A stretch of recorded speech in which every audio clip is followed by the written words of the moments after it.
lapis, papel, notebook, crayons. Siyempre, may lunchbox din. Mukhang kumpleto na yata ang mga gamit ko sa bag. O, Sasa, kumusta ang mga gamit mo? Kumpleto na ba ang mga school materials mo para bukas? May nakalimutan ka pa bang ilagay? Parang kumpleto naman na po, Nanay. Pero madami po ito at baka mahirapan akong dalhin sa school. Yan ang mga gamit o tools mo para mapadali o makatulong sa iyong pag-aaral at matiyak na ikaw ay matututo.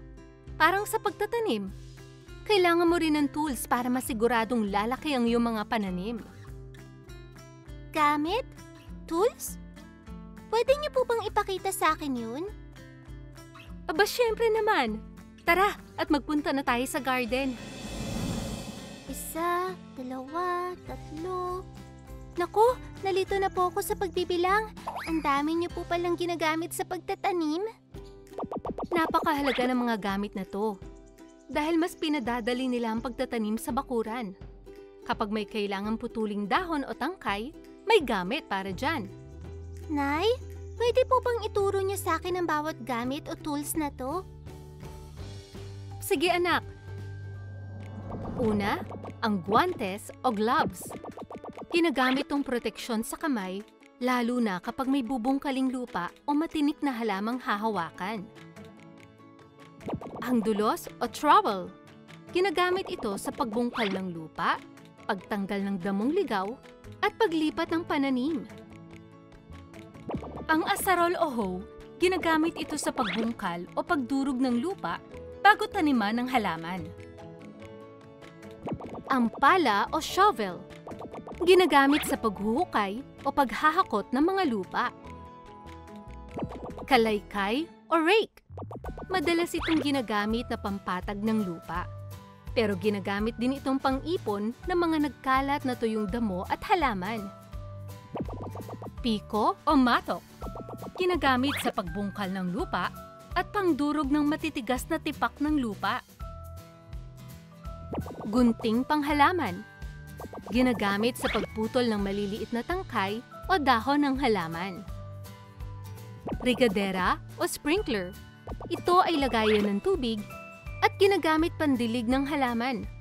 Ang sprinkler ay tinatawag ding lagadera. Timba at tabo. Ito ay alternatibong lagayan ng tubig bilang pandilig ng mga halaman. Walis tingting. Ginagamit upang mapanatili ang kalinisan sa bakuran.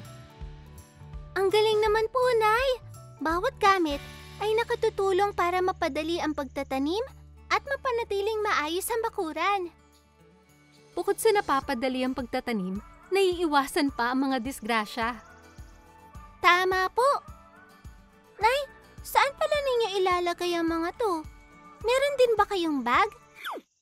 Bag? Palabiro ka talaga, Sasa. Dahil malalaki ang mga gamit o tools na to, dapat may lugar to kung saan dapat nakatago.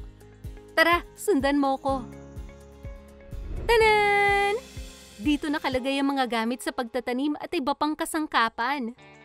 Wow! Mas marami pa pala tayong gamit! Oo, Sasa. Tsaka kailangan natin ng ganitong taguan upang ligtas na maitabi ang mga gamit sa pagtatanim at matandaan natin kung saan to kukuhain kapag kailangan. Sasa, tandaan na pagkatapos magtanim, tawagin ang mga nakatatanda tulad ko at ni Kuya Gio para tumulong na hugasan o linisin ang mga gamit.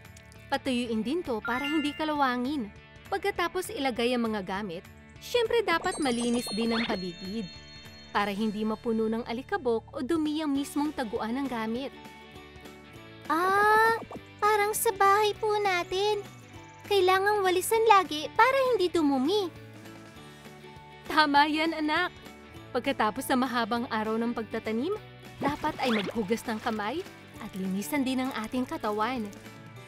Para po makaiwas sa sakit at ibang mikrobyo. Tama ka ulit dyan, anak. O Sasa, nagustuhan mo ba ang ginawa natin ngayong araw? Opo, may bago na naman po ako natutuhan. Hindi lang po pala sa school pwedeng matuto. Dahil sa inyo pong pagiging madiskarte sa garden, may natutuhan rin po akong iba. Salamat, Nanay! Oy, ang sweet mo naman, anak. O tara na, bumalik na tayo sa loob at aayusin naman natin ang gamit mo. Sige po!